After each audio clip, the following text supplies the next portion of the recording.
we'll bring up Sterling.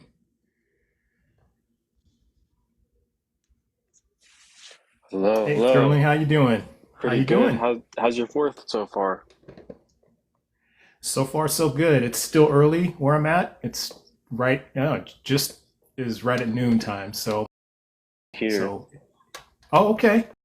It's really hot where I'm at. I don't know if it's like that for you, but Hey, I'm in, so it is oh, extremely hot. okay, My dad, he okay. is in, so it's even hotter. Oh, oof, oof, oof. Yeah, and it's supposed to be like 110 up here today. So I can't even imagine what's going to be like. Probably going to be like Oh, it 120 or all something week like that. long. Oh my gosh. I think this Oh my morning, gosh. at like 5, 6 a.m., it was the coolest it's gonna be for the next week was like I think 86 degrees. 86. That's That's the crazy. coolest it's gonna Wow. be for the That's next week crazy. out there, which is just insane to think about. Yeah. But hey, That's that central insane. air That's air insane. conditioner, just staying inside, got a pool, Yeah. he's chilling. But Yeah. um, Okay. He's all yeah, right. I He's all wanted right. Well, to good. jump up and really uh, kind of bring a Hindu perspective to God. Now, I wouldn't say that Absolutely, man. I believe in God because that Roman script, that English script you see there, the God, I feel Mm. what that stands for in the Western religions and what they have, or essentially just the Abrahamic faiths, what they have depicted as being Hmm. God, I don't feel does justice for even the scope of what God is.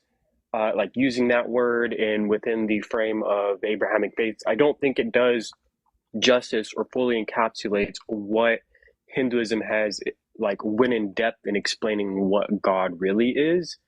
And it really Okay. comes down to I do want to ask like two main questions. And the first one would be, do you consider that consciousness is real? And the second would be, do you consider yourself to understand, um, like have confidence that you understand the full nature of what consciousness is? I would say the answer to your first question, I would say yes. Um, and then the second one is, as far as I know, I think I have a good understanding of what consciousness is. Um, so Yeah, there are my and that's answers. something. Yeah. Okay, cool. And the reason why I ask that is because I'm usually, since I am a Hindu monk, I'm involved with a lot of religious Hmm. people, and I've Okay. kind of come to understand. I can spend some time on an argument, and then like I get to the point where I realize, oh no, they think they understand it in its entirety better than everyone else. So when I ask about consciousness, it does relate because we in Hinduism say God is consciousness, and it's throughout the Okay. scriptures and various enlightened beings or the credible sources within Hinduism has also said and made this claim, saying this is what God truly is. It is that pure consciousness. And I do want to relate this to kind of even how we perceive the soul. Um, so we say the Okay. body is essentially like a mirror, and the Right. God is like the sun. He's just like that bright, shining sun. So at the time of birth, that reflection of the sun hits the mirror. So the sun hits that mirror, and that's the individual consciousness within reflecting within the human body. So throughout Okay. your life, you're able to, point it, and wherever that reflection goes is what you're perceiving in the world. So if you aim it at a wall or Okay. some picture, that light, that's what you're perceiving within the world itself, with your consciousness. So when it comes Okay. down to even with that, we understand that there's things called sattva, which is when the mirror is completely cleaned. There is no like issues. It's a pure intelligence, pure reflection. Then there's rajas, which Mm. is like you're very shaky with your mirror. Essentially, you have ADHD and you're just all over the place. That's a good way of Okay. putting it. It's just something Okay. where Oh, the that's a good way to put it. Okay. I got a good there's visual on that. Okay.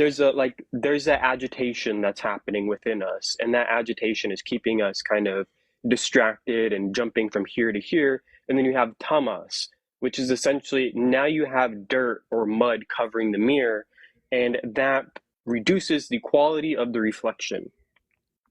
So sattva being the highest Okay. is like you're aiming at what you want, and it's a pure reflection. There's no dirt. Then you can have a mixture of these three things, or it might be pure, but then there's some shaking here and there. You might kind of jump to something else, and then there might still be some dirt. And this dirt is what, I would say in the Abrahamic faiths they call sin. We call karma, blind spots, or, feelings of impossibility, things that are essentially just delusion. Because the Okay. whole thing for us I think is I'm with you. saying that, like, God, world, and self are essentially made out of the same thing. They are unique in their expressions, but at the core, the substratum, it's the same exact thing. So, like, however our first person is, so how you identify yourself is going to determine how you view the world and view God. Because your first person is the unit in which you measure even others, how you measure the world, how you measure God. Mm-hmm. If you're in a Mm-hmm. very fearful state of being, that's your measurement. Or like there's like a Buddhist saying where it's like a pig always sees pigs, a thief will always see thieves, a liar will always see liars, and a Buddha will always see Buddhas. Okay. Where our All right. identity and how we identify ourselves plays a huge role, because especially when Mm. it comes to the language you use in the whole field of neurolinguistic programming, we have found that or I have experienced in my own life, especially here in California, it seems like most people are saying, I'm a body with a soul. I have a soul. I am something and I possess a soul. And it's like, to me, I'm like, okay, that's a weird way of putting it. That means, what am I? Am I just the body? Um, or like, so it comes even to like within Hinduism, it's no, no, no. We are the soul and we're using a body. We are that consciousness, but we're using this body. Mm. And even with that, Mm. it Okay. changes how we approach God, how we approach soul. Everyone's talking about soulmates, but how many people actually know what the soul is? Mm-hmm. um, so for us as Mm. Hindus, we Okay. really have this Okay. idea, or I wouldn't really say idea, but we have seen that within our own self, because Hinduism started when someone, way back when, let's just say caveman days. There's no specific origin of when Mm-hmm. Hinduism started, but just take the cavemen. They Mm-hmm. had a dream. One of them, he was dreaming he was a butterfly, and his sense of self was so intense that when he woke up, he was like, okay, which is real? Was the dream the real thing, or is this just a dream? So from that, there's this in the Brahma Mm. Sutras, the first verse is, let us inquiry into existence. It's all Mm-hmm. about, okay, which is real? Mm-hmm. Let me go within myself because I know for certain I exist. This world around me could just be a dream, it could be a mirage. So let me inquiry into myself to see what is the nature of me. And I want to ask you, when it comes down to your whole life, what have you noticed that has never changed? Let's see. My whole life, what have I noticed that has never changed? Um, well, let's see. I could get really esoteric about this and just say my perception or my I guess like I can't see outside of my body in a sense unless I like look in a mirror or something like that. So my point of view is always the same, if that makes Mm. sense. Yeah, yeah. So just that Like witnessing aspect, right? yes, yes, yes, just like kind of like where the camera is always pointed. Yeah, Like it's yeah. always from this angle. It's never like that point of view never ever changes. Like I can't see to the left of me or to the right of, like I can't see the right side of my face or my body, from Yeah, and another even if you're angle. So that this dreaming, angle it's kind of like always the way seems I, like that. Yeah. yeah, see, and that's the thing, because the body is constantly changing. Like even if you shave your beard, it's like, okay, your body's changed. Mm-hmm. You are no longer the same. It's Mm-hmm. like the world is like almost like stop motion. Like that's kind of how things are. So every time that Stop slight motion. shift, the slight mold, like if you change it even slightly, it's no longer the same. Like there's this saying, you can't step in the same river twice. In truth, you can't even step in the same river Mm. once, because by the time your foot's traveling through the water, There's already been a change that's happened. It's already changed because it's already So like, flowing. Okay. yeah, I so the okay. thing I is think like the I'm body following is you. Yeah. always changing, the mind, the emotions, the hormones, the surroundings, everything is changing, but that aspect, Mm-hmm. that dimension of just being a pure witness, a pure subject has never changed and it will never change. Even if, Mm-hmm. let's just say, Mm-hmm. you'd think that when the body drops and it's just an empty void, you no longer exist, but it's like you're witnessing that emptiness. So regardless Yeah. what's happening, there's Okay. always a Okay. subject. And everything we in Hinduism say that subject, that pure subject, is essentially God. And we say that is that pure Mm-hmm. consciousness that is, at the core or the center, or it's like a centerless center. It's omnipresent, it's always here, Mm-hmm. it has no dimensions, and it's just kind of like the very substratum of what makes everything. So that Mm-hmm. consciousness, that Mm-hmm. subject, is not the objects, anything you can become aware of, the body, the mind, the visualizations, the world around you. It's almost like a movie is wrapped around you, or like a video game. It's just wrapped Mm-hmm. around you, and you're just sitting here in the center. Mm-hmm. And sure, you have these bodily sensations, but they're nothing more than just sensations. That's like dancing across a screen. Mm-hmm. Mm-hmm. It's like the whole world, Mm-hmm. like the way we explain it is consciousness is like the canvas at a movie theater, the screen, and all of the movies are being projected on it. Now, the canvas is not affected by the movies, but when you're watching the movie, it looks like there's depth to it. You can actually see, like it doesn't feel like two-dimensional when you get fully engrossed in the movie. So we really get into this understanding of, okay, that's kind of how the world is. You have these sensations that are also dancing across consciousness. And we come to Mm-hmm. understand that God has five faces, not just three, like the Christians, Abraham, or just Abrahamic faiths believe, which is the Hmm. generating, operating, and destruction. We actually take it two steps further and say God is also doing the role of diluting and also liberating. So a lot of people are like, oh, how can I be Diluting and God? And it's liberating. like, well, because God has the ability to put himself in delusion because that's just a part of what he's doing. Mm-hmm. Like within everything, there's that aspect. Like when you have an intense nightmare, or let's just say a normal nightmare, the nightmare might go on for some time, but the moment it gets intense, it wakes you up. It pushes you to the higher state of consciousness. So there is a Mm. natural built-in mechanism for when you experience that rock bottom, that suffering, that Mm-hmm. delusion, that it actually pushes you to a higher state of consciousness and wakes you up. So there's like a natural process that the delusion is required to have that aha moment, because that aha moment is like one of the best experiences, because it's like, oh, I'm at the Mm. center of everything. I've simultaneously, spontaneously lived in thousands of bodies within this one life, within the dream space.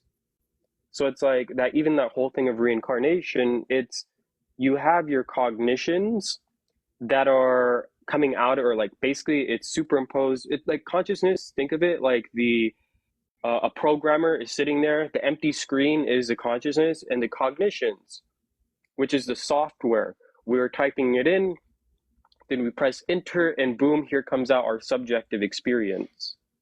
So if you have this cognition of I am born, I leave the body, if that's the first line, every time you press enter, you can, okay, the body, you drop, you're no longer in that body, but you have to press enter again, boom, Mm-hmm. you're back in another body. And that's that whole thing of like within Buddhism, Hinduism, we have this reincarnation and this wheel of samsara.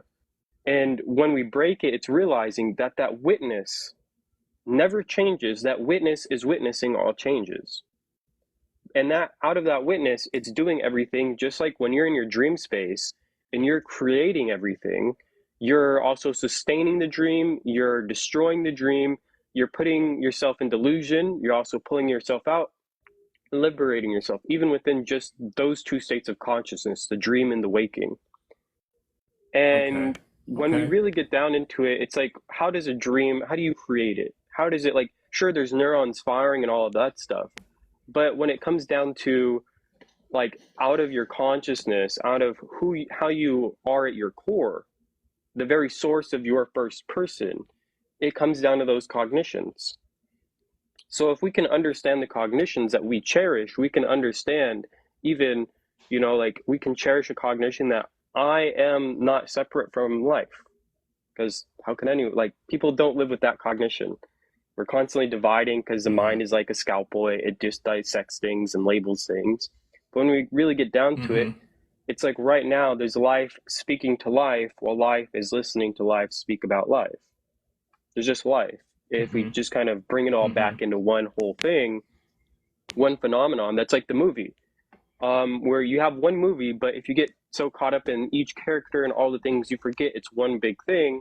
Like the old saying, Mm-hmm. you miss the forest for the trees, or you can't see the forest for the Mm-hmm. trees. It's that same thing where Mm-hmm. when you're so caught up in all the tiny little details, and what I like to say is people live in a world of words or castle of words, and they can't see beyond the walls. Even Jesus, he said, you have to become childlike to enter the kingdom. And in Luke, it says the kingdom's Mm-hmm. within you. So that I feel like when you're becoming a child again, it's going back to that point before you started thinking and living from that experience of I am just this witness. I am the one that is also like, because that consciousness is doing the creation, it's doing the sustaining, it's doing the rejuvenation or destroying, it's doing the putting in delusion, pulling out, and also the Mm-hmm. liberation. Now, the how, and when it comes to the exact mechanism of how that works, I can't even answer that. I'm not an enlightened being yet.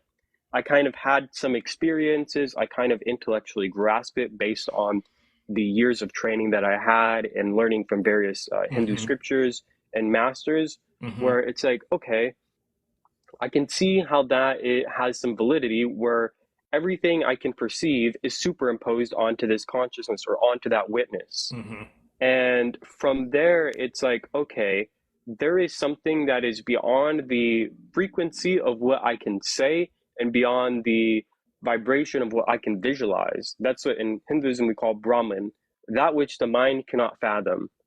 And there is something that is beyond what we can perceive naturally, but we can experience that because I'm not sure if you're familiar with these terms, but the universe itself is homogeneous and isotropic. That means no matter where we look or where we go, the universe is the same.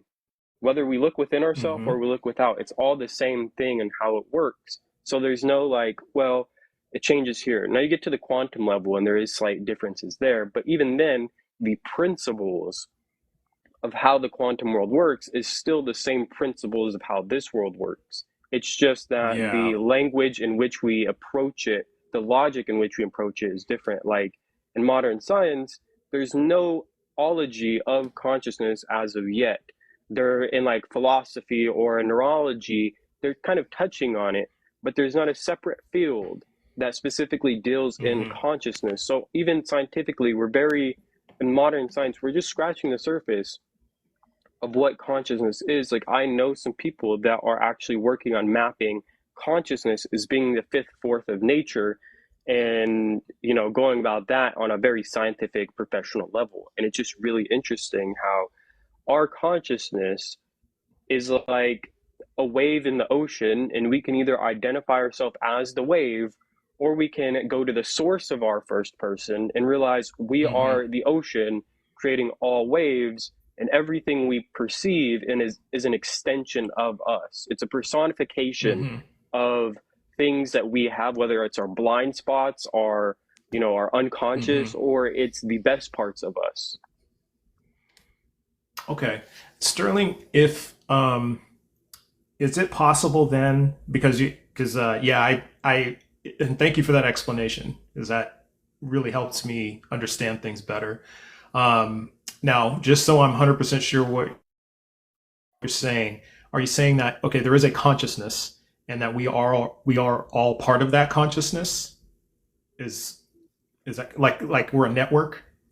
Like And that we're like just all the kind of connected into that or maybe interconnected Yeah, in a I would way? say because a lot of people, the objective truth, but within Hinduism, we Mm-hmm. understand there is objective truths, but the subjective reality is most important because for all you know, you're the only thing that you know that exists. Because right now you could be dreaming, because like if you dream you and your family are going to Disneyland, everyone in your dream is going to be talking about Disneyland or Mm-hmm. going on this ride. So for all you know, Mm-hmm. this Mm-hmm. world can be a dream. We say it's Maya, it's just an illusion. You know, you're at the center Mm-hmm. of, even if you go to heaven, you go to a different dimension, you're always going to be at the center. It's all Mm-hmm. just going to be dancing around Okay. you. So we Okay. understand that at the subjective level, you can experience the ultimate, or you can experience as being in pure delusion. So from that Mm-hmm. subjective experience, we say that the source of your first person, the source of my first person, the source of.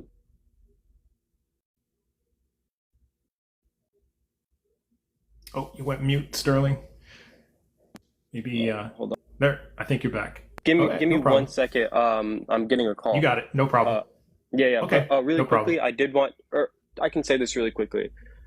So we can say that the source of all of our first person is the same. Like I said, that ocean and wave thing. Mm-hmm. So when it really comes down into like that consciousness, it's reflecting off the body. And there's the gunas, like I said, the Mm-hmm. sattva, the rajas, the tamas. There's also three triguna tita, which is realizing, okay, I am actually this reflection of the supreme consciousness in this body. And you understand, okay, this delusion, this agitation, and this pure intelligence, I'm beyond it, but it's something that is Mm-hmm. happening. I'm experiencing it. And then you have gunatita, which is you are fully established in that state of being, I am that source consciousness, instead of just being Mm-hmm. confined like a balloon has air in it, and then you pop it and it's like, where did the air go? It just stayed where it's at, because there's air all around it. So you realize you're not just confined to within the body. You realize that this whole world, like, I'll share an experience with you really quickly, then I have to go for this call. But I had an Okay. experience where Okay. my guru led me into this. He's like, okay, now close your eyes, and I'm going to give you the experience of Kailasa, which in Hinduism we say is like the highest, like state, state space being. It's the highest country in the vertical time zones, to put it like that, our true home. And he said, okay, now close your eyes. And almost immediately, it's like this super effulgence was like just kind of came about. And then the world around me kind of just turned into like a little water droplet and started rolling down. And I can see Mm-hmm. the thought currents that I cherish, the cognitions, just start being burnt away in the super effulgence. And then I was left in a space where, at my center, where I am, there is this infinitely small void, essentially, that is Mm-hmm. without dimension, which we call as Bindu. And that is kind of like that gateway between the manifested world and the unmanifested world. And there's that which is just kind of sitting there. But then, like, if I like try to turn in and look at it, I'm like chasing it infinitely. But when I'm sitting there as that, the whole like around me, it's just nothing but this like light that is essentially a 360-degree, that is like a zillion times brighter than the sun. And I'm just sitting Mm-hmm. there, and Mm-hmm. it's just more vivid, more alive, more vibrant than everything I've experienced. And all of a sudden, I can see how a thought current will pop back into me, or my like some attachment that I had. That Mm-hmm. cognition, it'll kind of like grow back from that little droplet that kind of disappeared. It'll come back and then just wrap around, essentially like if a movie screen was like curved and went all the way around you at 360, and then all of a sudden. Oh, I think you're getting that call back. Boy, they really want to talk to you. That's what it sounds like. All right. Well, we'll give him a little time for Sterling to come back. He may have just taken the call, but that was pretty interesting. I didn't get Okay, to the yeah, point of okay, that was real there you quicker are. than I Okay. thought it was going to be. Oh, okay, good. So you can continue Okay, on, or do you have to I go? no, I can stay. I think the live is lagging for me a little bit, like you're like delayed, but at least I can hear you. Okay. Um, and you Okay. can hear me. But what I wanted to say from this Yeah. experience, it's like the whole world kind of just like wrapped around me again. Then the moment I unclutched Mm-hmm. from it, it was just consciously like consciously deciding, okay, I'm not gonna like clutch onto this. I just unclutched from it, and boom, it just like went back into a tiny little dot, and then just dissolved away. And then it got to the point Mm-hmm. as I'm sitting there in that super effulgence, there was no idea of me. There was no idea of being separate. There was no identity whatsoever. Mm-hmm. There was just like Mm-hmm. experience of just feeling this, what we call in Hinduism, which is another way of saying God, is Sat Chit Ananda. There is Sat, which can be Mm-hmm. seen as either we're programmed for truth, or another way of putting it is I know I exist. Then there's Chit, which is knowing I am consciousness and having that conscious sovereignty. Um, and then there is the Ananda, which is that pure bliss, or that constantly being surprised about myself, that kind of like bubbly, youthful, Mm-hmm. just kind of energy that was just like, Mm-hmm. that's just all there was. There was no form attached to it. There was no body. There was no world. It just like everything vanished, and I was not even aware of Earth or who I am. No Sterling. All of that just instantly just disappeared. Mm-hmm. And I'm experiencing this, and it felt like I was beyond space and time because there was no distance, there was no length, breadth, depth, and there was Mm-hmm. no sense of time passing. It just felt always like this is always present, always happening. It's just like I went down to the center of my being instead of playing on the surface with all the, the delusions and Mm-hmm. stuff. And then from that experience, the best way I can explain it, it's like I pulled my head out of like a bowl of pure consciousness, and everything around me is this super bright golden light. And I'm just looking around, and I realize like, okay, like I can actually, like for whatever reason, that was fun. I wasn't using linguistics, but Mm-hmm. it's like I experienced Mm-hmm. that kind of like, this is so interesting. Then I kind of like dived back into the world. I kind of like put my head back Mm-hmm. in, and I wouldn't say like my head, but it's like my whole being was pulled out of this. I'm sitting there, and it's like, oh, like this feeling of knowing, of just pure knowing of reality is beyond that world. And at any Mm-hmm. moment, there's infinite things that can be passing across my consciousness and I can consciously Mm-hmm. Mm-hmm. experience. And this world is just one of many, but it's because of these cognitions that I'm cherishing that as I dip my head back into this consciousness, so to speak, that the world around me becomes what it is because of the cognitions that I cherish. And within Hinduism, that's really where we get this thing of Shivoham, Shivoham, I am God, I am that supreme consciousness, because Shiva is pure consciousness. We in Hinduism are not polytheists, nor are we monotheists. These modern ways of explaining things don't fully capture the vastness of what Hinduism truly is. But what I can say is, at the core, it essentially is a monotheistic religion because we understand there Mm-hmm. is one source. And all of the gods, like the last guest, he was talking about, like, oh, what is this one source not powerful enough and he needs to divide himself up to do various things? It's like, no, because he's Mm-hmm. infinite, it's like there's various personifications of various qualities because within the world, because of our cognitions and what we cherish and our where we are in our own journey, when we actually go about connecting with God, someone might connect to Ganesha, Mm-hmm. someone might connect with Jesus, someone might connect with Buddha, someone might connect with Krishna. And it's like that's where this term of Ishta Devata comes in play, where it is perfectly okay for someone to whatever they feel is the ultimate to connect to that as the ultimate. And because we are in Mm-hmm. Mm-hmm. form and our whole life, our whole identity is wrapped up in I am this body, I am this depreciating asset, then we kind of forget how to connect to the formlessness. That's why within Islam, they focus on just connecting directly to the formless nature.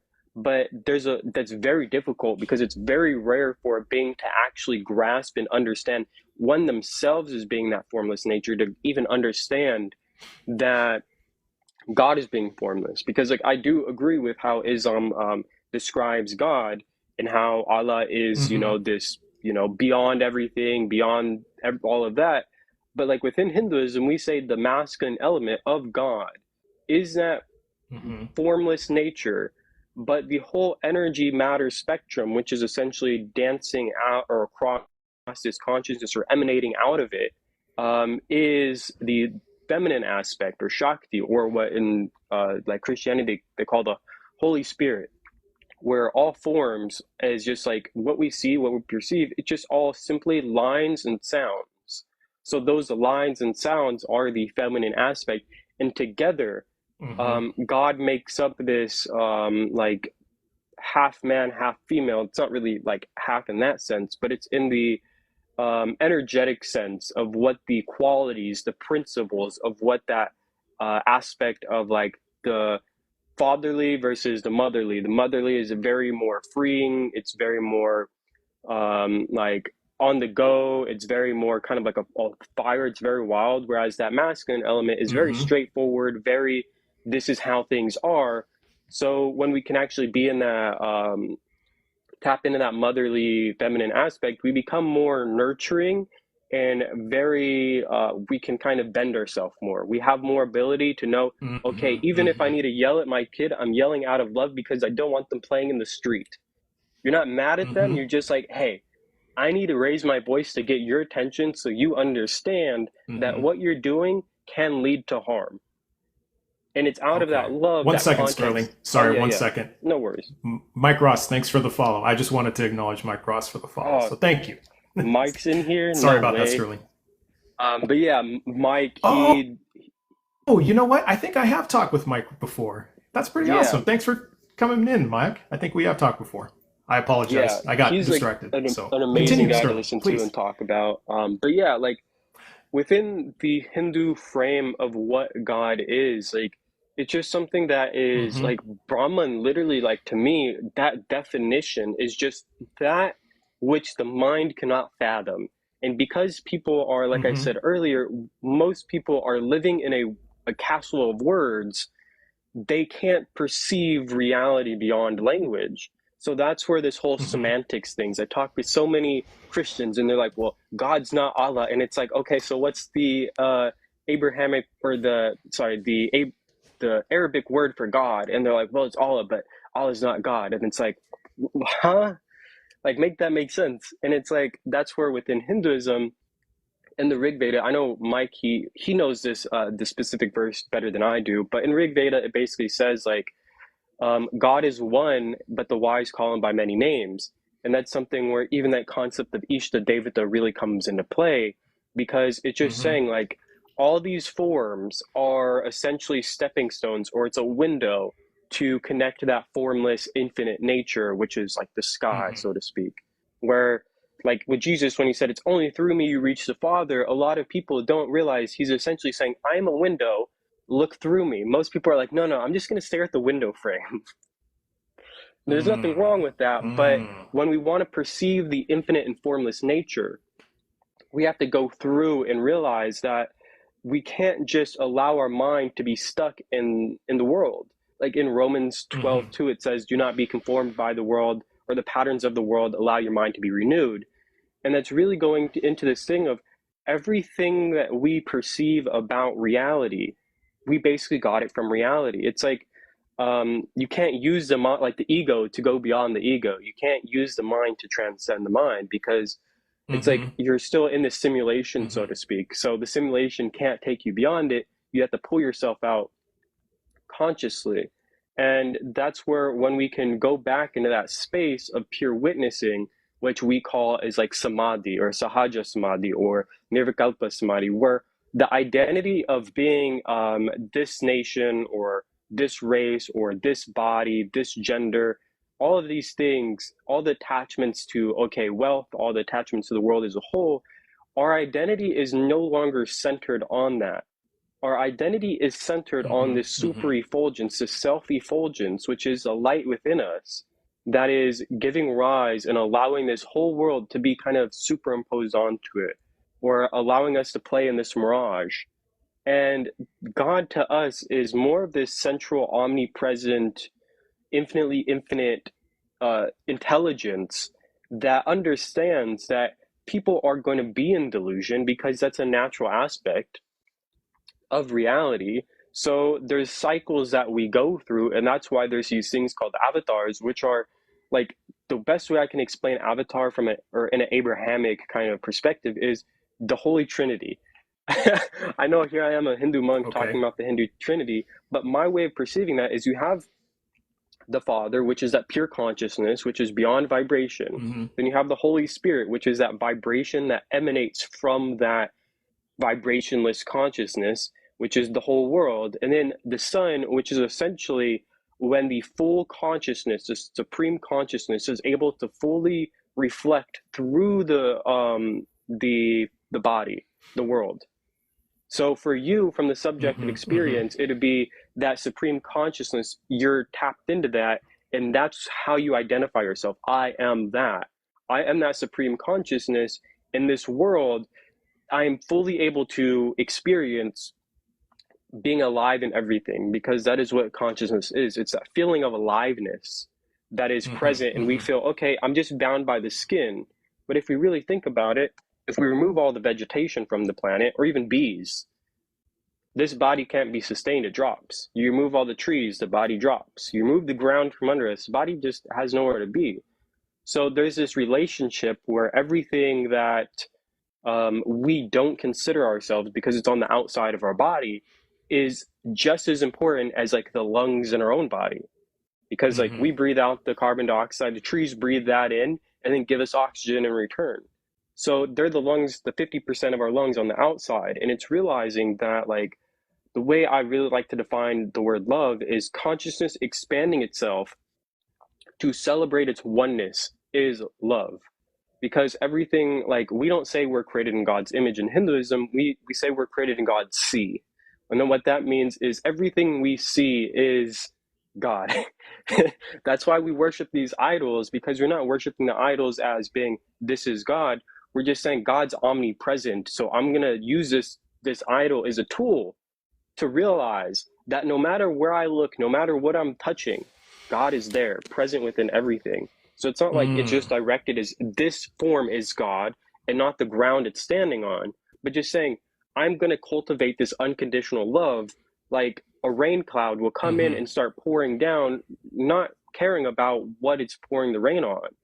That love should be unconditional, saying, well, it's just going to fall on everything. Everything that I perceive through my senses, my love is going to touch. It's like a rose flower where it doesn't care who's walking by. It's going to release its fragrance. And even if someone walks by and enjoys it, oh, this is beautiful. Someone walks by and says, oh, I hate the smell of roses. And they pick it up and they crush it. That fragrance the rose gives us is still that, like, it's like that forgiveness aspect where it's like, hey, even if you crush me, I'm still going to be me. I'm still going to give off that fragrance, which is that love, which is that state of consciousness that we are cultivating within Hinduism, as seeing God as being omnipresent and even present within the idols, saying it doesn't matter what the form is, because the form is just a mirage. Sure, I might be pouring milk, I might be throwing flowers on this form, or it might appear to be, but in reality, I'm throwing it on that supreme, unmanifested being that is beyond form. And it just so happens that the flowers and the milk is just falling on the form. It just so happens to. But in reality, in my context that I'm operating from, it's going directly to source. And even within me, within my tradition, we do all the prayer, the worship, the rituals from the space or context of Sohamasmi, which means as I worship, I know I am you. Or as I worship, I know I'm worshiping the source in which you and I are one. And that is the context within my temples. And when we do the puja, when we do all the rituals, we're operating from that, saying it is God using this body to ritual or to worship God. And it's just this consciousness that's playing. And it's like with that whole, those 5 aspects that I told you about, we say that the world is a lila, a cosmic play. God is the director, he's the writer, the producer, and also all the actors. So that's why there's no good or evil in the world. It's just all a play. It's just for, for the infinitely infinite God to experience the infinite nature of his creation in every dimension, every timeline that's possible, with no purpose. It just, yeah. Okay. Thank you for that. That was a very detailed explanation. And I know it's so a lot to digest, so I don't expect you to just be like, oh yeah, I understand. I imbibed everything. Like, one of the things that I enjoy and like the main things that I really do when I'm like giving this long, in-depth kind of explanation is I don't want you to sit here and Hmm. retain everything. I want you to just be sitting at the edge of your seat. Because we in Yeah, Hinduism say right. God is listening. Just being in that witnessing space, Hmm. being in that like receptiveness, that in itself, if you can be in that space more and more, then like all of the miracles start happening in our life. So whether I'm Hmm. saying good things or bad things or whatever, just being at the edge of your seat and listening to life and noticing that, like the way, and I want to wrap it up with this, is like right now we're kind of like a little Okay. ant, and the whole world around us is like this giant elephant. And we're like, oh, this is a Mm. huge thing that's in front of us. And the thing is, even if we're talking to what we see in front of us, the elephant can hear us and it's responding to us. So even if we're whatever, we're just sitting in our Mm. room talking to life, the whole thing hears it. And that's where the quantum world really comes in play, where, like Hmm. life is responding to us. But the question is, are we responding to life or are we reacting? Because if we're reacting, we're caught in that wheel of karma, because karma is reacting. Hmm. It's being in that Hmm. cycle where you have these blind spots, where you feel like, okay, let's just say a good example is, I actually wrap it up with this. A good example of what karma is like, okay, you're in third grade and your teacher asks a question and you stand up and you blurt the answer out really loud because you think you know what it is. So you just yell it and then the teacher's like, oh, sorry, little Timmy, you're wrong. And everyone starts laughing at you. So this cognition of like, oh, I'm always wrong, or I'm not valued, or I'm going to get like laughed at and be embarrassed if I say the wrong thing. Like this cognition kind of starts snowballing throughout our life. So let's say 20, Hmm. 30 years goes by and we're sitting in our board meeting and our boss is like, oh, anyone got any ideas? And in the back of your mind, you're just kind of like, I got something, but you're just like, let me listen to what everyone has to say. And you're listening to other Hmm. people and you have like, you see everyone has nice, good, like ideas, but you just know like, okay, mine I feel like is the best. But you're still sitting there kind of carrying this pattern of you don't want to open your mouth because you're scared of maybe it might not be the right answer because your boss is sitting here Hmm. saying, oh, I don't like that idea. I don't like that idea. That one sucks. Like, so you're just like, you know what? I'm not going to open my mouth and say anything because look at, he's turned all these other ideas down. He might turn my opinion down, my idea. And if he does that, then I'm going to be sitting there feeling like kind of embarrassed because I feel like this is a great idea. And so that pattern persists. And we say, like in the Yoga Sutras, Patanjali doesn't focus on God, he focuses on the completion. That aspect of Hmm. when you are Hmm. beyond karma, you are experiencing God. You are experiencing that supreme Hmm. intelligence, that supreme consciousness, and your identity is no longer coming from I am separate from that. It's no, I am that, and I'm just happening to play in all the ups and downs, the wiggles and stuff of the world. And when you're beyond that karma, you realize that, and that's where like these enlightened beings within Hinduism, where they started transcribing all of the texts, all the books, all of the everything, because they themselves had no karma, they Hmm. had no hangups, they had that pure intelligence shining through, where they were just that mirror. Going back to what we Hmm. originally talked to, Hmm. they were that mirror purely reflecting consciousness and saying, okay, this is the nature of that. And I experience the world. I understand what has gone through my muscle memory and bio memory. So I can fully detail, describe, here's all the delusion or the delusions that we can go through. Here's everything we can experience. And here's that supreme consciousness that is kind of sitting at the substratum or as the substratum that everything else is just superimposed onto. And it's like Hmm. with Hmm. Buddhism, they just say, let's focus on just leaving the world. But then, like with my tradition, it's okay, I'm going to be this pure consciousness, but I'm going to interact with the world because why not? Hmm. Hmm. So, yeah, Okay. I just wanted to share that with you, give you some food for thought, and give you a Hindu perspective on what God is All and right. karma and all of that good stuff, and even the world itself. Yeah, that's a Yeah. lot of food. That's more like a buffet. Man, Hey, that's man, a lot. it's going to digest it That's one cool day. though. You might be sitting there 10 years from now and be like, Yeah. oh my God, that one dude was saying this like on this TikTok live, and I experienced it or I understood it just in this moment. It's just gonna be like a flash of lightning. Yeah. You're just gonna be like, oh, I Okay. see everything around me. It's funny because that actually happens to me a lot, but it really happens when when I forget someone's name or I forget a term or something like that, and then it hits me like at Yeah, 3 a.m. 2 weeks later, and it just yeah, hits me. So yeah. it happens a lot. Okay, now you mentioned identity, and so Mm, your explanation around that was really interesting to me. Um, so I have kind of a two-part question, and this kind of gets to the core of why I do these lives. Now, all the information you data dumped here, like I wouldn't say dumped it. You just downloaded. You just downloaded a. It was a I huge mapped it download of out. information. Yeah, you did map it out, and very well, I might add. Um, Now, can you briefly talk me through your journey of how you came to believe this is true?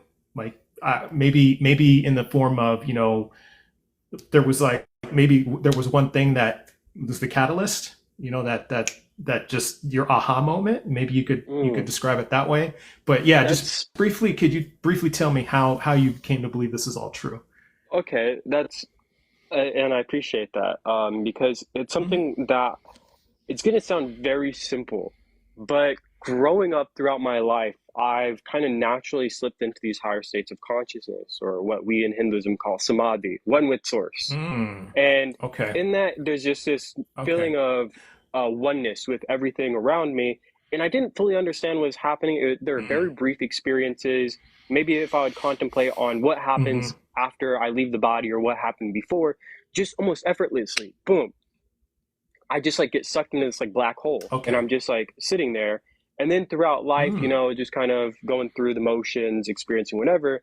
Then when I started to dive into like Zen Buddhism and seeing how they approach things Mm-hmm. and seeing the simplicity there and how it was basically explaining what things we already knew, but just giving us a funny way to Mm-hmm. like approach it. And then I got into Hinduism. And then like my guru, like at the time I wasn't looking for a guru or like a teacher or anything like that, but it just like almost like it just naturally happened. And I would say it's Mm-hmm. learning the concepts and how he explains various things, like whether it's what is Sadashiva or that consciousness with the five actions. He's explaining it, or he's explaining the 25 states of consciousness, or he's explaining authenticity and how we have four identities, which is the inner image, outer image, the image others have of us, and our life image, or whether it's, Okay.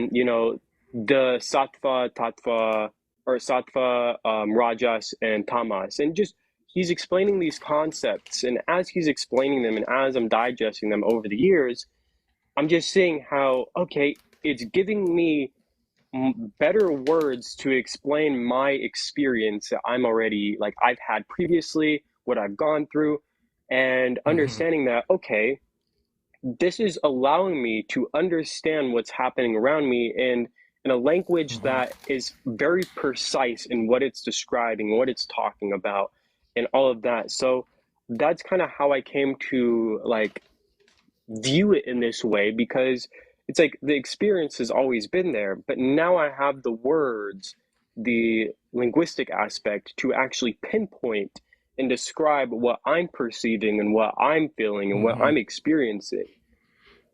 So yeah, that's pretty much it.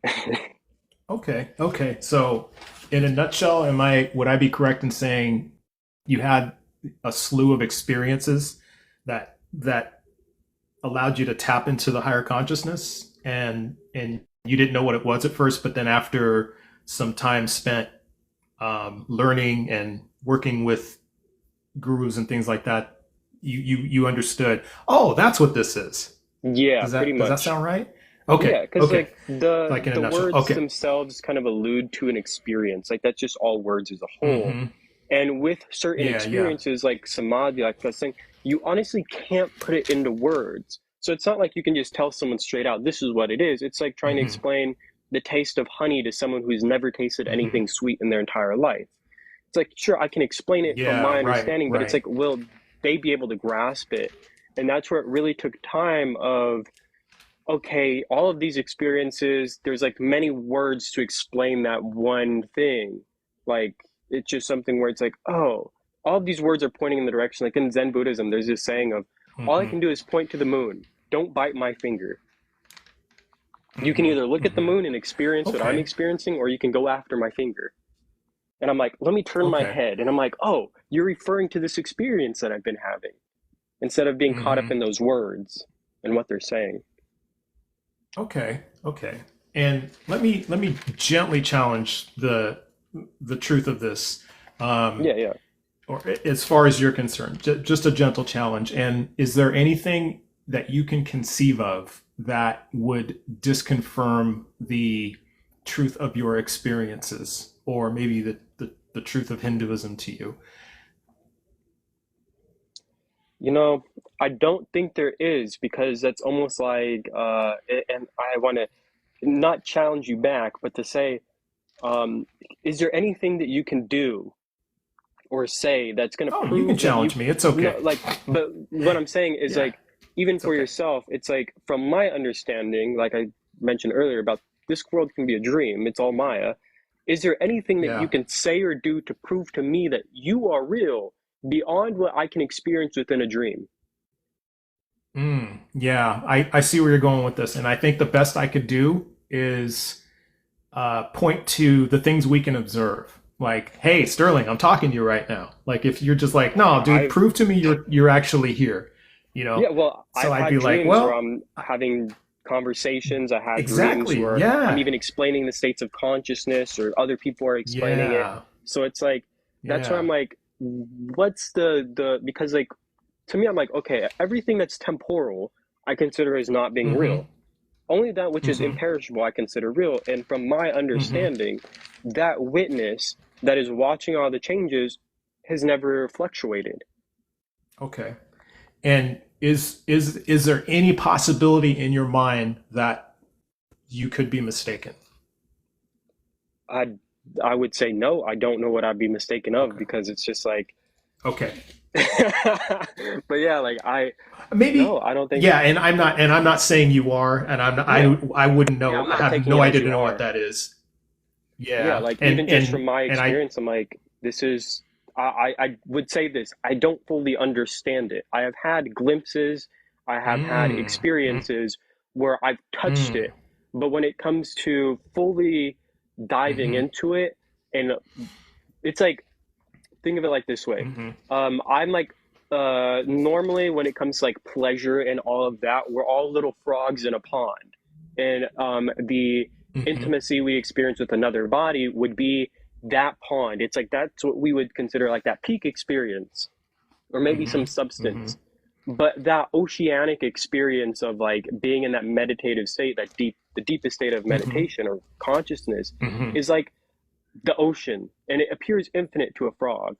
So it's like, I've had mm-hmm, times where I've dipped my fingers in that ocean and said, oh, and looked out and peered into the ocean and been like, this is vast, and then forgetting that the pond is even there. But then, mm-hmm. my little frog brother is calling me, hey, and I turn around and I'm like, oh, jump back in the pond, forget all about the ocean. Okay, So I've okay, had experiences where I haven't fully jumped into the ocean yet. I've tasted it, I've drunk some of it, okay. but I can't sit here and say for certain what I'm saying is the ultimate, or even my understanding of it's the ultimate. All I can say Mm, is the experiences that I've had of it have felt so profound that the way, like, even when I asked you about the whole, like, can you prove you're real? It's like, even with these, right. my lines of questioning, it's like, what is it that's real? That's why, like, I consider myself Yeah. just being a seeker of truth. Mm-hmm, And mm-hmm, I'm constantly, whatever I deem is true, it's like a carrot on a stick. Whatever I deem is mm-hmm, true, I'm going through life following, like, whatever life is passing in front of me. After that invisible carrot of what I deem as being the ultimate reality, which to me, the ultimate experience, the ultimate reality is Parama Advaita, or that supreme oneness, where I feel alive in everything. okay, So that's okay. what I deem as the I hear ultimate. you. I've had those glimpses, and I'm like, that's what I'm going after. And from what I've Mm, heard from various enlightened beings, and just having that simple trust to them and saying they mm-hmm, have no vested interest to lie about this stuff. So if they've experienced this, I've tasted something that their words resonate with. Maybe there is some validity to it. So let me play around and mm-hmm. experiment and see. Let me try to have this experience permanently, or try to dive in and Mm-hmm. expand it, Mm-hmm. it's like, let me try to expand the gap between the thoughts in my mind to the point where Mm. there's just that gap is infinite now.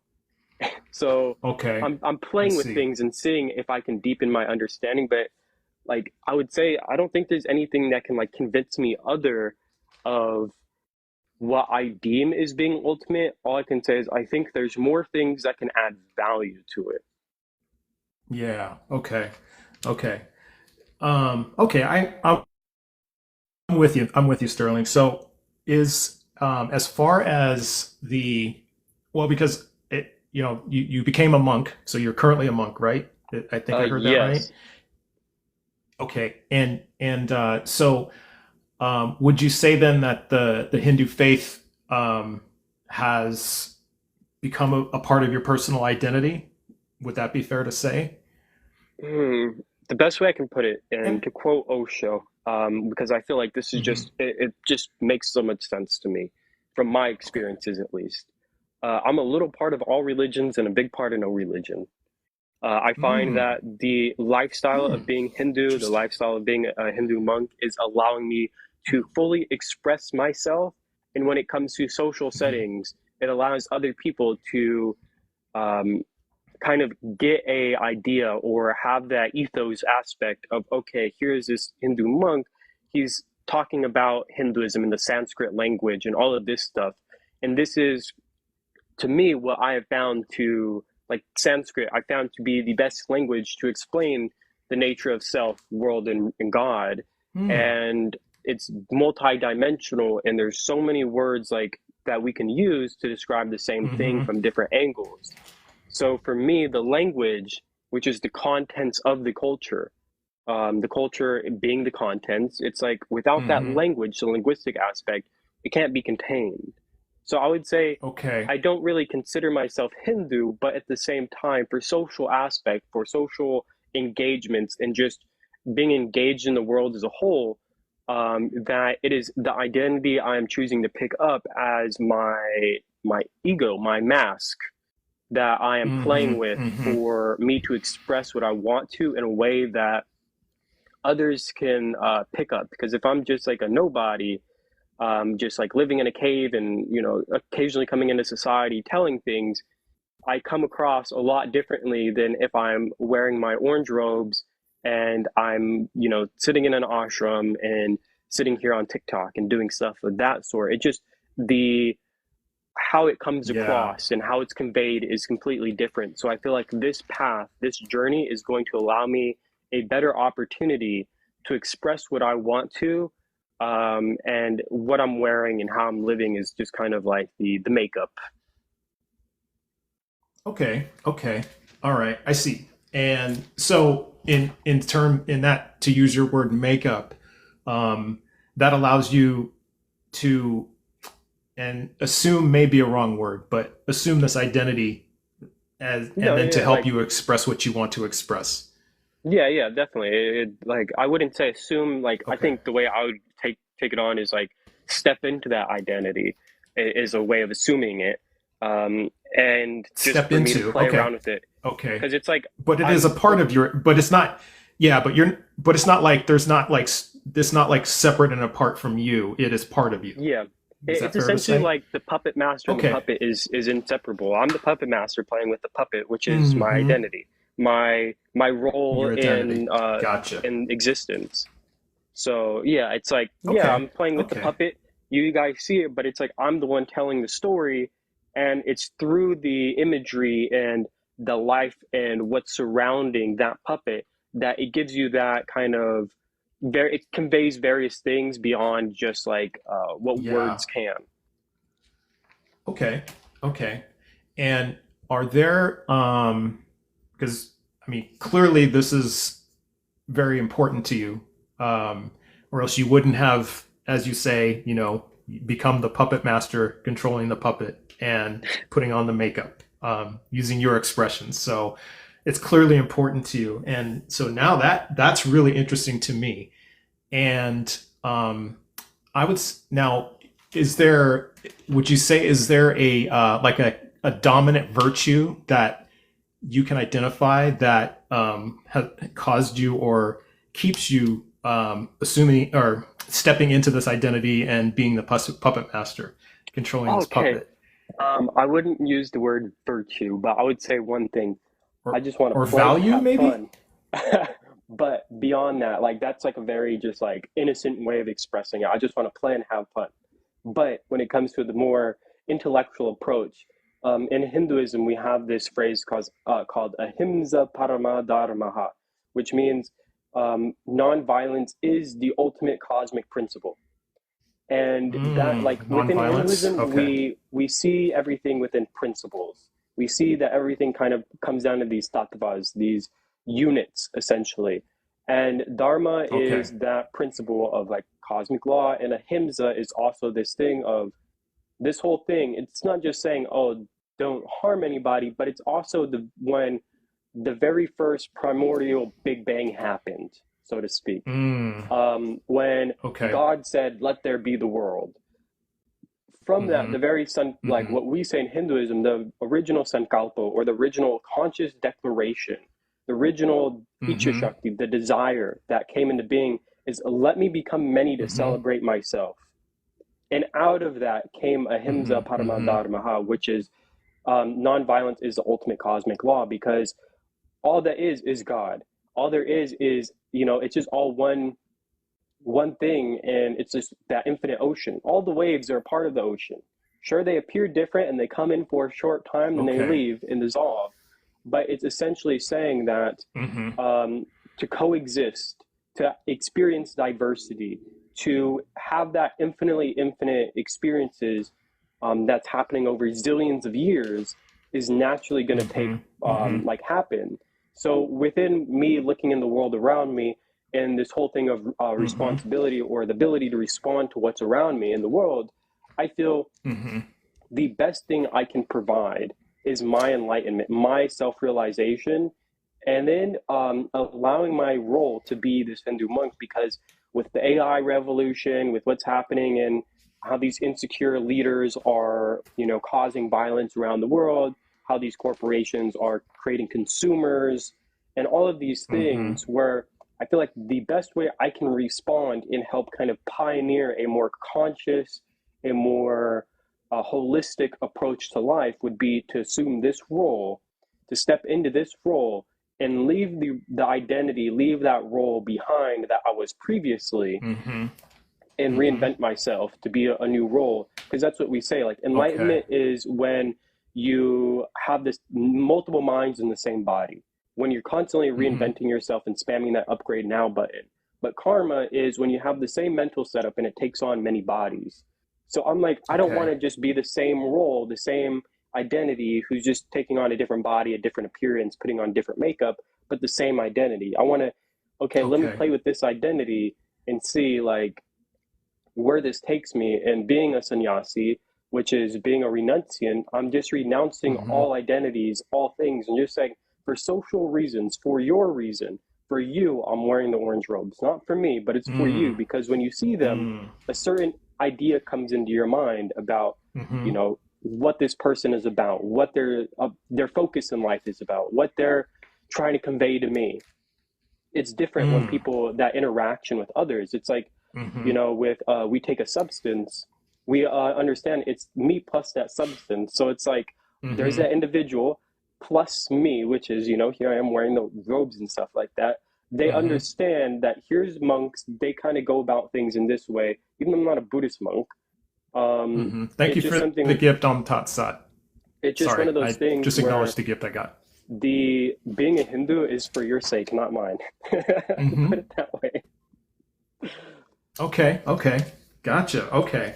Now you've also piqued my interest about this principle. I think that's what you called it, of nonviolence. Yeah. Um, yeah, and so yeah, so this is really that's very interesting. So is the now you had said that because I know earlier you had said it's not really about good versus bad. Um, so I'm trying to frame this in a way that fits how you described everything. I Um, personally, the best so way I would explain it is there's dharma and adharma. Dharma being the natural flow of Okay. existence, and adharma being flowing against existence. Going And I against, would, okay, going against yeah, existence. it's Okay. essentially like a good analogy I can give is, let's say there's a small Mm-hmm. village, and someone's wife ended up falling in a river, and the whole village is rushing to him saying, Mm-hmm. "Oh, your wife has fallen in the river." And he comes Mm-hmm. to the river and he jumps in and he Mm-hmm. starts swimming upstream, and they're like, "What are you doing?" And he's like, "Well, you guys don't know my wife Mm-hmm. like I do. She's gone upstream." Even though they Mm-hmm. watched her go downstream, it's like there's that. Are you? Because even if we're going against existence, eventually it's going to tire us out, and it's going to just we're going to just be flowing with it anyways. Which is why we say, Okay. regardless of where someone is in their journey, they're eventually going to reach the ultimate. Okay. I gotcha. All right. So if so a person who upholds the principle of nonviolence. Hmm. And I'm really focusing on that because Yeah, you went out of your way to quote it. So I want to focus on that for a bit because it's really yeah, fascinating it's to me. really profound. Um, Yeah, yeah, it's super profound. So that's yeah, and that's why I want to really hone in on this and kind of unpack this. Um, so is it what if a person upholds the principle of nonviolence but for a different reason than say you or just say Hindu in general? I feel like that it's regardless of. Like, would it matter, or yeah, Okay, would it so I really would say matter, or with the baggage of karma, the intention is that baggage. So if we mm, hold up nonviolence for a certain reason, that intention that we have is what is going to be the most important. So, like, we can do the same okay, I thing, see. but our intention behind it is going to lead to different results karmically. Mm, So even okay. if they're taking the steps to live a nonviolent life or to reduce their violence, that's still a beneficial thing for themselves. And it's like, Mm, it, elementary kind of approach where, we have to go through the ropes. So some people, they mm-hmm, go down the path of nonviolence in a slow way. Some people take that mm-hmm, quantum leap to it. So mm-hmm, regardless of the intention, if they're attempting to uphold nonviolence in what they deem is being nonviolent, that mm-hmm, in itself is mm-hmm. like dharmic. Okay, gotcha. And would it be dharmic if a person who or a dharmic, right? Was that the going Yeah, against the river? A yeah, dharmic yeah, was that the term? Okay, I just want to make sure I say it right. yeah, yeah. Okay. So just to confirm, a person who is adharmic and they don't follow it, a person is adharmic if they do not follow the principle of nonviolence, right? Well, Or maybe essentially, adharmic, because like we do say that is not the maybe is or is ultimate not. dharma. But I do Okay. want to share something in the Bhagavad Gita. Even Mm-hmm. Krishna was telling Arjuna that, okay, with Krishna or with Arjuna, he is a warrior. That's just the life he was brought up in, Mm-hmm. and the whole surrounding, the whole world, and where everything was established was he's on the Mm-hmm. battlefield. He can't just run away and pretend like it's not existing. So Mm. for him to live a nonviolent, have a nonviolent approach to what's happening, Mm-hmm. he had to, um, because like the whole thing is the dharmic forces, they didn't Mm-hmm. care. They didn't want no negotiation. Krishna, he tried to negotiate and do everything he could to resolve the war or to come to some agreement without there being any blood spilled. And Yeah. that was something where it's like Krishna realized, okay, we have exhausted every single possibility that we could, and they're still not wanting to budge. So they're waging war with us. Our response is we have to uphold Dharma. If we don't, the Dharmic forces are going to wipe out all of those who stand with Dharma, and they are going to be prevalent, and they are going to be the ones that are in control of humanity. So even with Arjuna going in into this war, and he was actively, taking the lives of what his family, like of his family members and his clansmen, that in itself was still an act of non-violence. And the reason why is because, like Mm-hmm. Krishna explained, and here comes the very famous Oppenheimer quote: I have become death, destroyer of worlds. What Krishna is telling Arjuna in this context is, look, I am Mahakal, I am time. I have already consumed everything. They have already, like, just like essentially saying, see things as if 1,000 years have already passed. It's all been destroyed already. So he's like, whether you do it or not, they're going to leave the body at some point. So for you to actually stand up and protect Dharma, even taking their life is an act of nonviolence, because the reason, the intention, the context is from this space of if I don't, then there won't be any Dharma. And there won't be any way of the righteousness to actually survive. It's just we're gonna fall into a delusion and completely destroy the earth altogether. Who knows, blow it up. So it's just this thing of even protecting your life. It is more violent to allow yourself to be unalived in a situation than to protect yourself. Right, right. Okay. I see. Yeah, I'm following you. Okay. So, I'm kind of getting to the end, Sterling. So Yeah, appreciate you hanging with me. If a person upholds the same principle of nonviolence, but they arrived by different means, say other than Hinduism, would they still have Dharma? yeah. I've met Okay. Christians that are dharmic. I've met Muslims that are dharmic, because Dharmic. being Hindu, or like I would say, to simply put it, being Hindu just means you're either flowing with existence or striving to flow with existence, and that's it. Mm, So you can still okay. be the core. You can still be a Christian. You can still be worshiping Jesus. You can still be only reading the Bible. You cannot even care anything about Hinduism.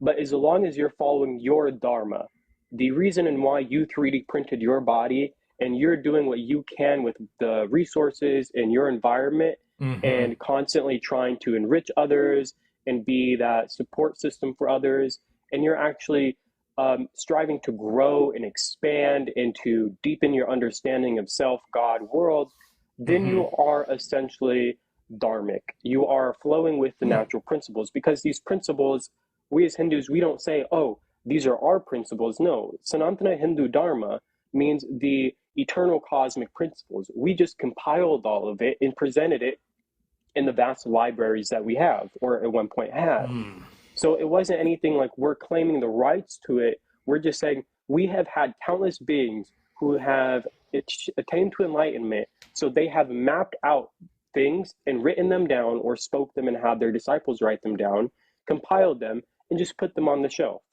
But we're not saying these belong to us. We're not saying that, oh, we are the ones who own these things or these principles, or only if you are Hindu can you live this, or only if you live this, you're Hindu. It's just one of these things where Dharma is all pervasive.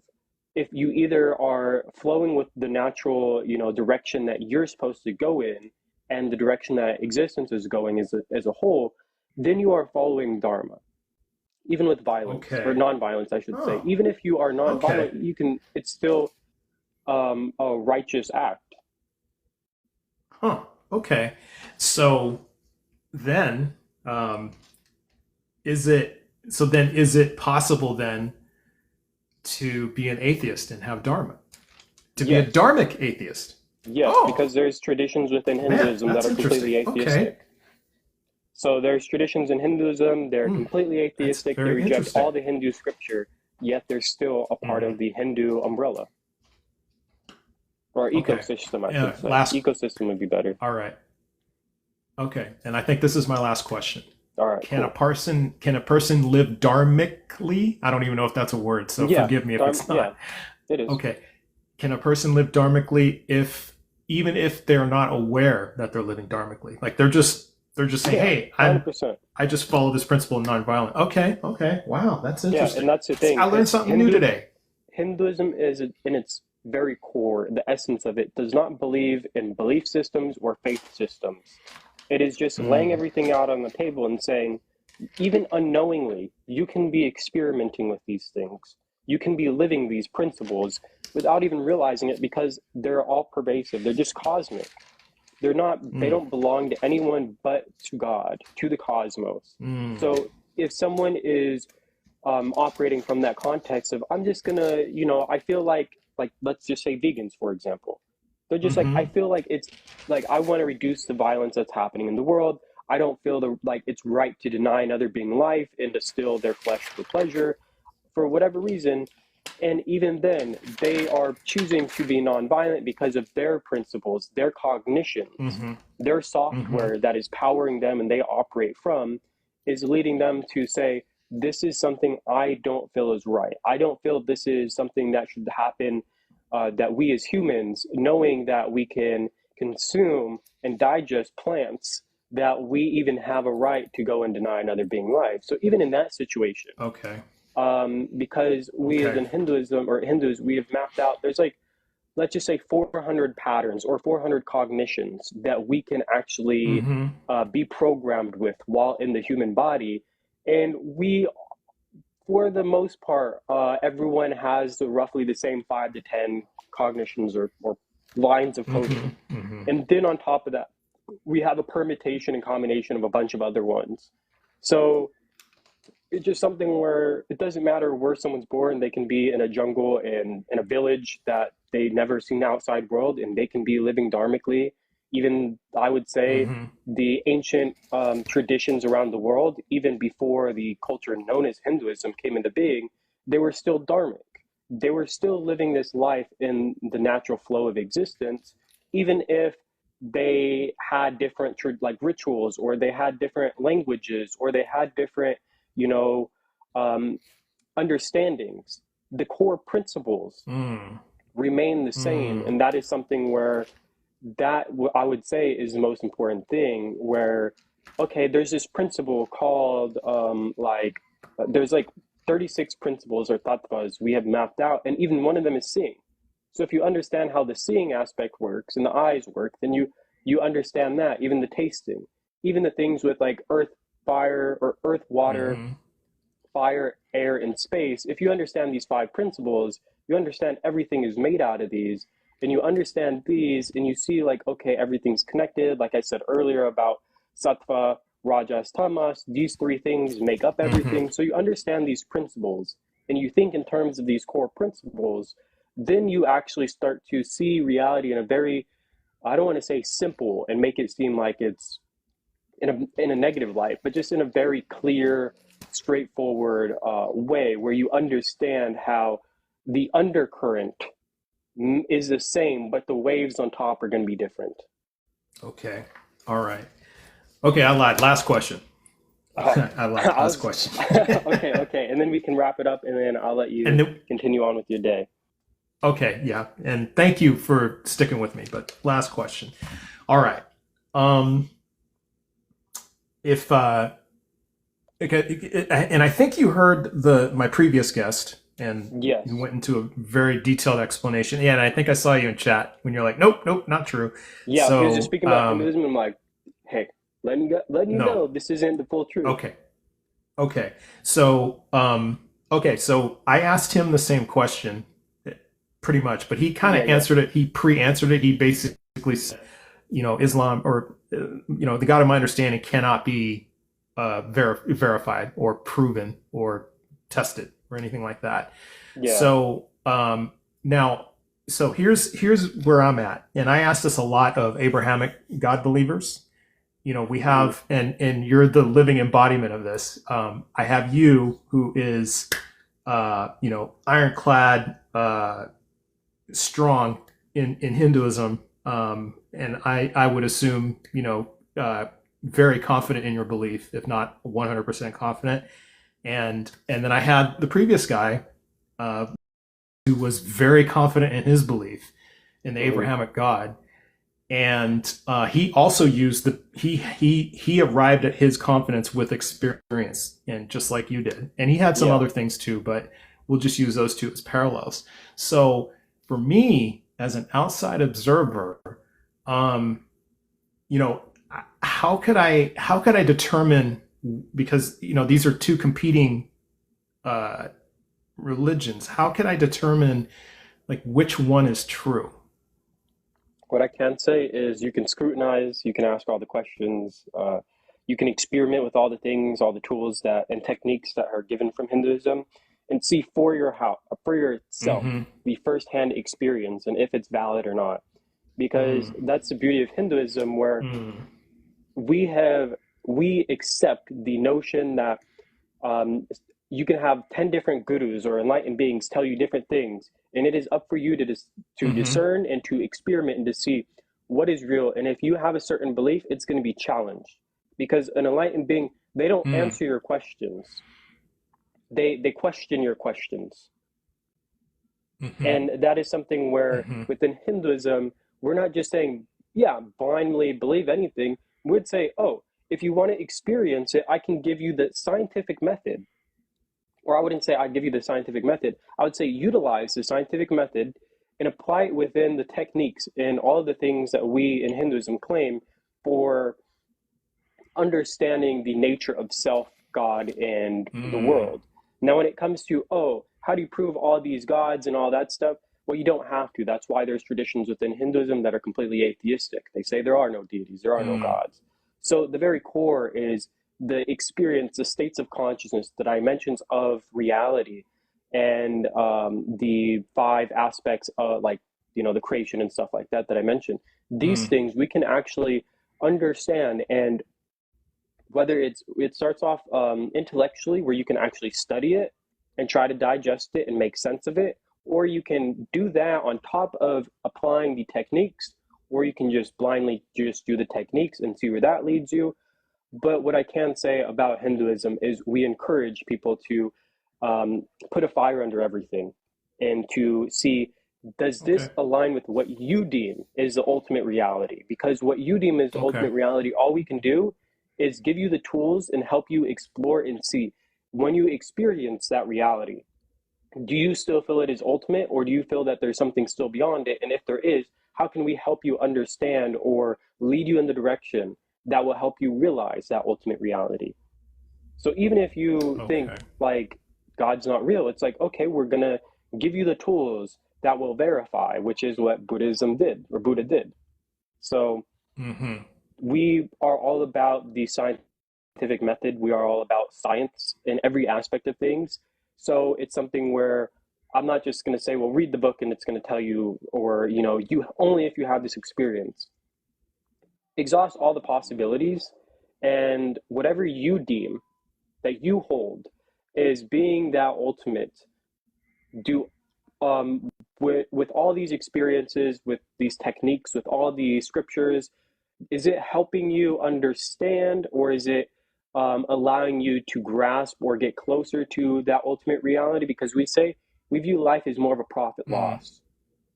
You have your goal, you have Mm-hmm. your destination. Are the things profiting you and bringing you closer to that, or is it a loss and taking you further away? So even with Mm. me, everything that I have shared with you, like I said, I wouldn't say I completely understand all of this. I try to speak from things that I know, at least to some degree. I'm like, okay, I can map these out and see that there is some validity here. But when it comes to having the Mm-hmm. 100% undeniable understanding of these things, I'm not there yet. But when it comes to Sure. conveying, all I Sure. can do is enrich Yeah. and say, if there is anything that you want to experiment with, if there's anything you want more validity for, more truth, understanding, whether it's like the 25 states of consciousness, I can just say, go in my bio. I have a playlist that goes into that. Um, and Okay. then you watch them, and then Okay. if you still feel, no, I don't agree with this, then it's like, okay, cool. Like, it's just all about exploring and having that playful kind of like non-serious relationship, and saying like, okay, we're all going to perceive things differently, but those core Mm-hmm. principles, as long as you can understand those, then it's like, okay, from there, where do you want to go? How do you want to like approach life? Mm. What context do you want to operate from? And that's why Hinduism is so vast. It's an ecosystem for seekers, and it's something where we have millions of knowledge systems, millions of books, millions of personalities that make up Hinduism. So it's something Mm. where it's just a vast ecosystem. It's not anything where it's limited. Like, the superficial kind of understanding of Hinduism is very, very small compared to what it is. And it's literally like you're sitting in a university and you're like, I don't agree with this professor. Or even the professors on the same subject would be sitting there like bickering and being like, oh no, you don't understand it. And it's like, this is what we would say is like sharpening of the sword. Whereas we have Mm-hmm. these Mm-hmm. interactions, these back and forths, not only are we trying to express our truth, but we're listening to ourselves and we're listening to what's coming back. and it is allowing us to develop, become sharper, and even maybe even change the way we perceive things and be like, you know what, you brought up something extremely valid. I'm going to actually apply this into my own understanding and move forward with it. So that's what I can say about like with Hinduism, with what I believe, with my approach is I would say this is how I know Hinduism is true because it's all about, like exploring. Even a Hindu can be Muslim, or sorry, yeah, even a Hindu can go and become a Muslim, like and not like leave Hinduism, Mm-hmm. like at the core, Yeah. Yeah. So Okay. like that's why in my heart I would say I'm always going to be a follower of Christ. Christians are like what, but then when I talk to Hindus, they're like, oh, like all right, makes sense. I gotcha. Okay. Well, Sterling, thank you so Yeah. much for that. You probably want to move on with your day. I got like I thought like of a million more questions, but I'm not Hey, gonna harangue you this is with the those. first So, time I came I, in here, so I just wanted to give you a amazing first impression. And if you have any questions, or let's thank say you. a week goes by and things kind of digest a little bit, and you have those handful of questions, I'll be back and we can just kind of Okay. dissect them and see Okay. where things go because it's that playful Yeah, relationship absolutely. that I we're followed you, experiencing. so yeah, Yeah, and if you have yeah, any questions, feel and free to I'll message me. be okay, and I'll be thoughtful about them. And yeah, because I want to take time to digest this. This is Yeah, a big download of data, so I want to kind of go yeah. through it and parse I'm, it. I'm But yeah, but this was amazing. So thank you for it's that. like I right appreciate now, that. like I would Yeah. say it's like a mother consumes all the food and it's through the milk that's like the essence of all the food she's eaten. And it's like I'm giving you the essence of Yeah. everything I learned. So I understand if you're like your palate is not adjusted to consuming this and Yeah. digesting it. So I'm like I kind of like speak to your future self and be like, here, let me plant all these seeds because I as time appreciate that. progresses, you're going to see what clicks, what falls away, what's not needed, what is needed, what you find interesting, and all of that. So, Got it.